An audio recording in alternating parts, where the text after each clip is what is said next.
The Titans were gods in all but name. Towering beings of immeasurable power and intellect, they had emerged from the depths of the galaxy eons ago, carving empires from stardust and flame. They were not cruel, nor were they kind. They were above such petty notions. To the Titans, life was an equation to be solved, a force to be harnessed, and, when necessary, a flame to be extinguished. But they had grown restless. For thousands of cycles, their wars had ended, their frontiers explored, and their purpose diminished. In their boredom, they turned their gaze toward the smaller species of the galaxy, beings that scurried across planets like ants. These creatures, humans in particular, possessed a peculiar tenacity, a stubborn refusal to yield. The Titans saw them as little more than pests, yet there was a spark of something unusual in their defiance. "We shall test them," declared Primin, the Titan who once forged stars in his grasp. His voice boomed across the Titan Council, a place of swirling nebulae and eternal storms. "Let them face us. Let them rise or fall. Perhaps in their struggle, we shall find meaning again." The Titans descended upon Earth without warning, their colossal forms blotting out the sun. Cities crumbled beneath their feet, and humanity's weapons proved useless. A single Titan could level a metropolis with a gesture, and humanity had no hope of matching their might. Yet humanity did not surrender. The resistance began in whispers. Stories spread of a Titan felled in the mountains of Nepal, brought low not by force, but by cunning. A team of engineers had detonated a dam, unleashing a flood that swept the Titan into an abyss.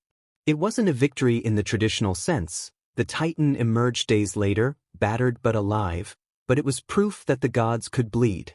Hope ignited like wildfire. Across the globe, humanity banded together, pooling their knowledge, creativity, and sheer audacity. Soldiers fought alongside scientists, engineers alongside artists. They turned the rubble of their cities into weapons, their despair into defiance. The Titans, intrigued, allowed the resistance to continue. They saw no threat in the humans' efforts. If anything, they welcomed the challenge.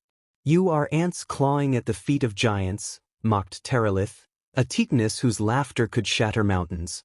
"But I commend your spirit. It amuses me." Months passed, and the war escalated. Humanity's ingenuity proved to be their greatest weapon. They developed weapons powered by the very energy that fueled the Titans, crafting massive railguns, plasma lances, and orbital cannons.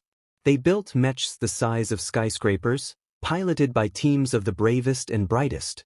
They hacked into the Titans' ancient networks, learning their secrets and exploiting their weaknesses. It was during the Battle of Rio de Janeiro that humanity scored their first true victory. A Titan named Valus, who wielded storms as his weapons, was brought to his knees by a coordinated assault.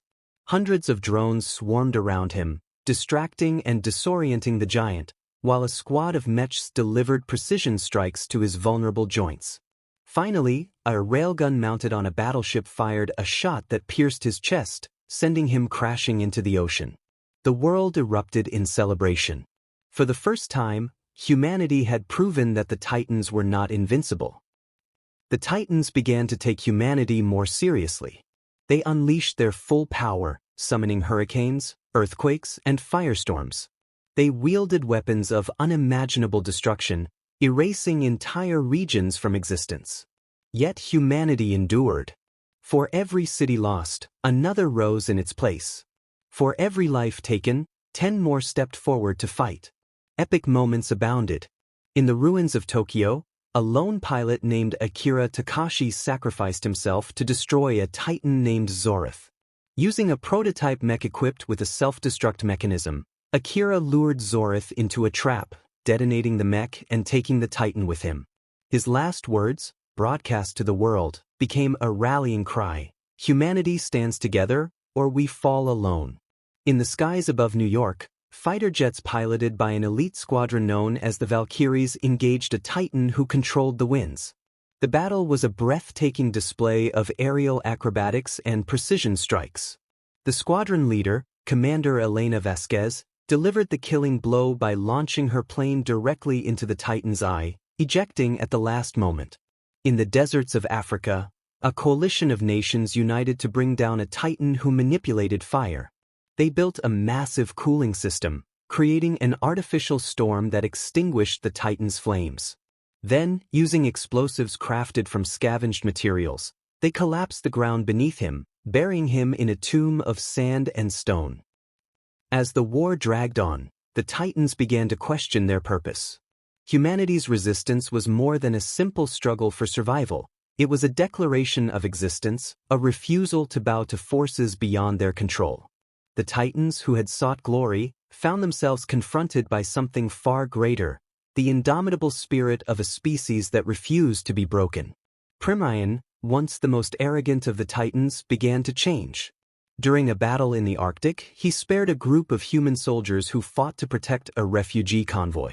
He watched as they shielded the weak and wounded, risking their lives for others. For the first time, he saw humanity not as pests, but as something remarkable. We underestimated them, he admitted to the Titan Council. Their strength is not in their bodies or their weapons, but in their hearts. The final confrontation took place in the ruins of Paris, where the last remnants of humanity's forces gathered for a desperate stand. The Titans descended, their numbers reduced but their resolve unbroken. It was a clash of titanic proportions, a battle that shook the earth and lit up the skies. Humanity threw everything they had into the fight. Mechs and tanks engaged the Titans on the ground, while drones and fighter jets swarmed from above. Orbital cannons fired devastating salvos, while infantry armed with experimental weapons attacked weak points. It was chaos, but it was also a symphony of unity and determination. At the heart of the battle, Primaeon faced off against humanity's greatest creation, the Titan Bane, a mech forged from the wreckage of fallen titans and piloted by a coalition of the best minds and warriors. The battle was an epic duel, a clash of wills and ideologies. The Titan Bane fought with precision and strategy, exploiting Primaeon's every weakness. But the Titan was a force of nature, his power unmatched.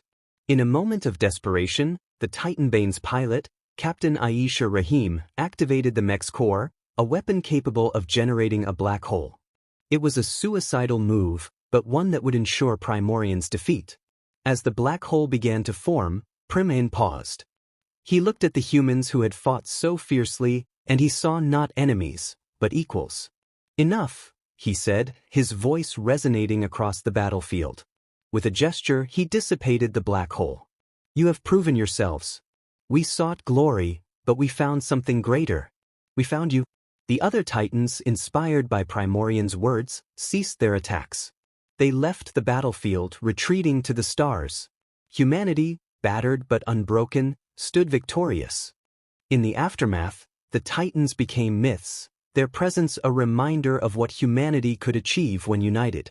The scars of the war remained, but so did the lessons. Humanity rebuilt, stronger and more determined than ever. The Titans, watching from the heavens, carried with them a newfound respect for the tiny creatures they had once dismissed. They had sought glory, but humanity had brought chaos, and in that chaos they found meaning.